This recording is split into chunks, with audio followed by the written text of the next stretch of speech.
With most financial transactions taking place online today, it's more important than ever to know how to protect your financial information. COVID has caused most of us to rely even more on doing things online, whether shopping, banking, or paying bills. Even if you think you have top-of-the-line security on your computer, there are still ways that hackers can get a hold of your information. Before you become a victim of identity theft, use these 5 tips to protect your financial information. Let's go.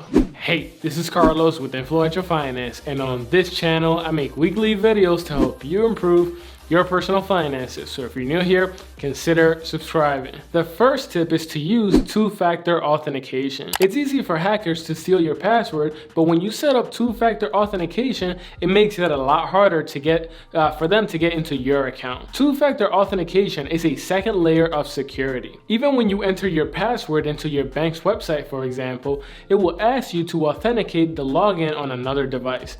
The most common options are a code sent to you via text message on your phone, a phone call on your main phone number with a code, or an email with the code sent to your primary email address. If you receive an alert of an attempt to get into your account and it wasn't you, change your password immediately, right away, and alert your bank or credit card company of the issue. Two-factor authentication is the easiest and cheapest way to protect your identity, but it's not the only way. I suggest starting with this, but adding other layers of security as well. Although two-factor authentication is a huge step forward towards protecting your accounts, it is still susceptible to what is called SIM swapping. SIM swapping is when a hacker calls your cell phone provider pretending to be you and provides some basic information about you. And then they get your cell phone provider to transfer your phone number into their cell phone. This gives them access to your two-factor authentication method, which is your phone, and in turn, access to all of your accounts. However, there is a way to protect yourself from this. This brings me to tip number 2, using physical security keys. Sometimes a password and a two-factor authentication method isn't enough to protect your personal information. While two-factor authentication is a great way to protect your information, another way is by using physical security keys, like the YubiKey. This key is a physical key that you must insert into a device after entering your password. This means that even if a thief got a hold of your passwords, they couldn't get into your device or app without the key. The YubiKey that I use works in 2 different ways. The first way is by requiring me to insert it to my computer after entering my email and password.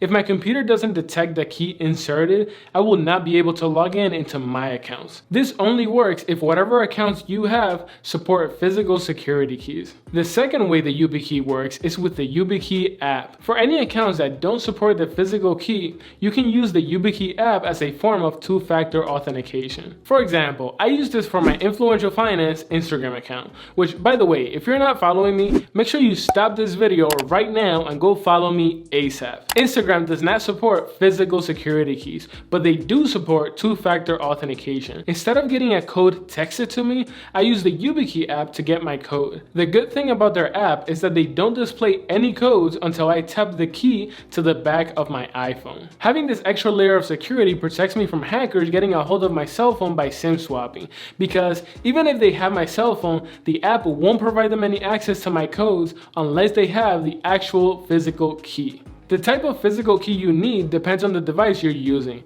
For example, if you need it for a computer, you will need a USB or USB-C key. But if you want it for your mobile device, you want one that works with the Lightning connector port or NFC. Physical security keys are one of the most secure methods of protecting your accounts and information. If you want to check out the YubiKey, I'll leave it linked in the description of this video. I personally own multiple security keys, and I'm a huge fan of the added security that they offer. I can literally post my username and password of my YouTube account, and it will be literally impossible for any of you to get into it because it requires the physical key. Tip number 3 is to use a password manager. While it may feel more convenient and easier to just remember one password, it gives hackers an easy way into your information.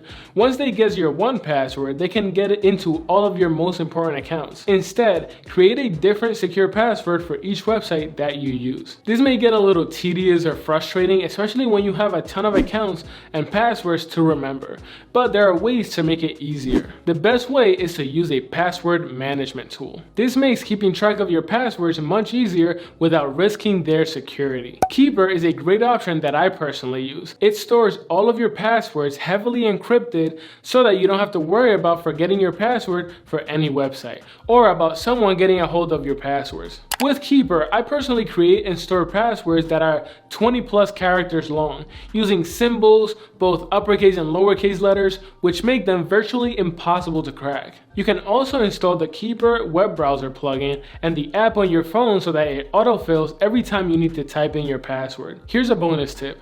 You can use the YubiKey with Keeper to have an added layer of security with your password manager. Now, with Keeper, you don't need to worry about security. They have top-of-the-line encryption when storing your passwords and are trusted by millions of people as well as thousands of businesses around the world. However, having an added layer of security doesn't hurt. Tip number 4 is to use a virtual private network. If you do mostly online banking or conduct any other private transactions online, don't do it when you're not at your secure Wi-Fi at home. Even if you think the connection is secure when you're out, don't take the chance. Something that many people don't know is that anything you do on a public Wi-Fi is open to a hacker to intercept. Let me repeat that. Anything you do on a public Wi-Fi, whether you are at a mall or sitting at a Starbucks, is visible to literally anyone who wants to see your information. If you want to take care of a private business while you're away from home, use a virtual private network. Any information you send while you're on public Wi-Fi will be encrypted, so if a hacker does intercept it, they can't do anything with the information because it won't make any sense to them because it's encrypted.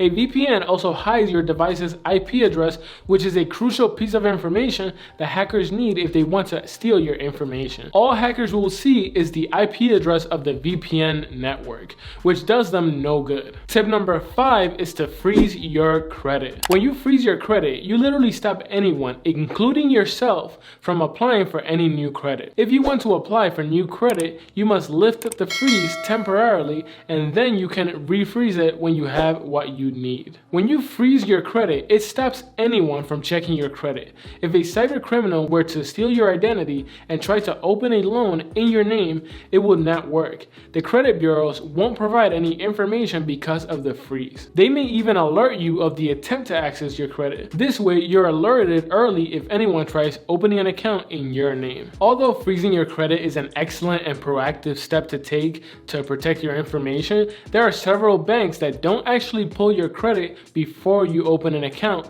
in your name. Therefore, the best way to prevent fraudulent accounts from being opened in your name is to protect your information as much as possible before this happens by taking the steps laid out in this video. Banking online is convenient and fast, but it can put you at risk too.